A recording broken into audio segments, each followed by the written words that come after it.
हमारे साथ जुड़ चुके हैं फोन लाइन के जरिए। अलका जी, आशीष मिश्र को जमानत मिलना, कोर्ट से जमानत मिलना, क्या पहली प्रतिक्रिया है आपकी इसको लेकर के?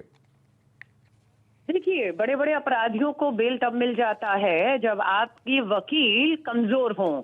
और ये पहली बार नहीं हुआ कि चुनावों में, अभी कुछ दिन पहले राम रहीम को बेल मिला है इसी चुनावों में फायदा उठाने के लिए। अब किसानों के हत्यारे में जो दोषी है उसके मंत्री टैनी को बर्खास्त करने की मांग की जा रही थी। और देखने में आ रहा है कि पंजाब का किसान भी देख रहा है जो 700 शहीद हो गए कि उनको बर्खास्त करने की बजाय आशीष मिश्रा की बेल हो जाती है, सिर्फ उत्तर प्रदेश के चुनावों में चुनावी वोटों का लाभ लेने के लिए। तो देश देख रहा है औंधे मुंह ये जो फैसला है वो भाजपा को फायदे से ज्यादा नुकसान करेगा, ये साफ हो आने वाले समय में। अलका जी, दो दलीलें दी जा रही हैं। पहली दलील के बारे में कहा जा रहा है कि भाई बचाव पक्ष की तरफ से बेहतर दलीलें दी गई हैं, इसलिए उन्हीं ग्राउंड्स के आधार पर कोर्ट ने जमानत दी है। कोर्ट का डिसीजन है, इसमें पॉलिटिक्स नहीं आनी चाहिए। लेकिन वहीं दूसरी तरफ इस मामले को, चूंकि उत्तर प्रदेश चुनाव का पहला चरण चल रहा है, लगातार जोड़कर देखा जा रहा है, आपको लगता है कि इंपैक्ट पड़ेगा इस चीज का चुनाव पर?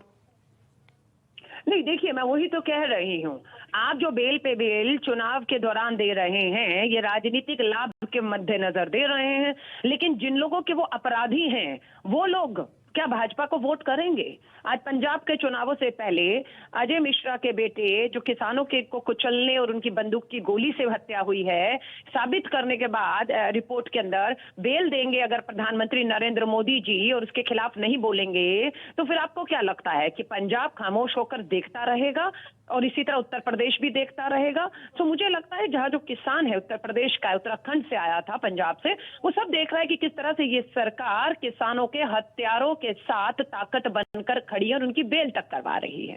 जो पीड़ित परिवार है इनका जी, राहुल गांधी और प्रियंका गांधी वाड्रा उनसे मुलाकात करने के लिए गए थे जब ये पूरा घटनाक्रम हुआ था।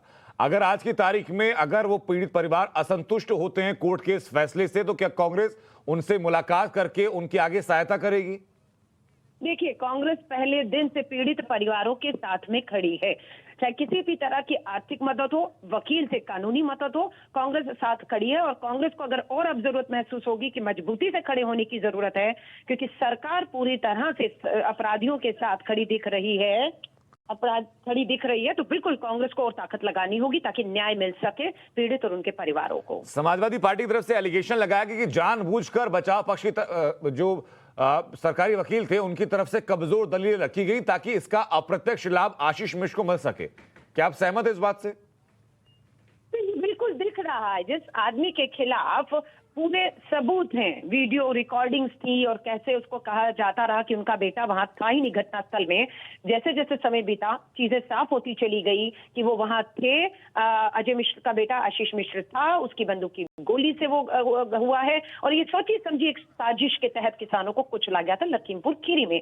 रात को प्रियंका गांधी जी पहुंची, वहां से ये जो है माहौल बढ़ा और न्याय की तरफ हम बढ़े। लेकिन आज दिख रहा है ये सरकार न्याय देने की बिल्कुल भी उसमें नहीं है। ये सिर्फ अपराधियों के साथ खड़ी है, चाहे वो बलात्कारी हो, किसानों के हत्यारे हो या कोई भी हो। सिर्फ वोट से बढ़कर भाजपा की सरकार के लिए कुछ भी नहीं है। ये साफ दिखता है कि किस तरह से राजनीतिक अपराधीकरण करके अपराधियों को चुनाव के दौरान बेल करवाकर राजनीतिक लाभ उठाने के लिए इस्तेमाल किया जा रहा है। बिल्कुल, शुक्रिया आपका अलका रामाजन तो जुड़ने के लिए और इस बारे में कांग्रेस का पक्ष हम तक पहुंचाने के लिए।